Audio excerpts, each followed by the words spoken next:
Paul Paz, I mean, there's been some pushback from Brazil for sort of the global north, sort of, Americans saying like what they ought to do with their forests. Imagine if some foreign country told us what we ought to do with the forests in the Pacific Northwest, right? So tell us about this sort of an overlay of, I don't know, colonialism or patronizing toward these Latin American countries.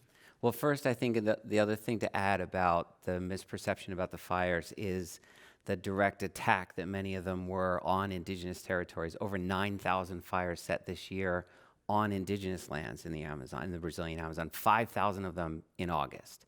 So this was area that was cleared prior illegally on indigenous territory, and now that land is burning. There's a deliberate and direct expansion, and as the indigenous communities of Brazil see it, attack on them.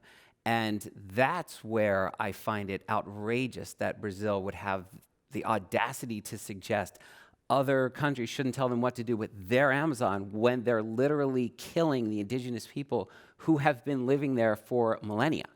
It is areas that they have stewarded on behalf, essentially, of everyone on the planet. And Brazil is saying, you shouldn't tell us what to do. I mean, Bolsonaro said today at the United Nations, the Amazon isn't burning. Indigenous peoples don't want to be poor. They want to exploit the land.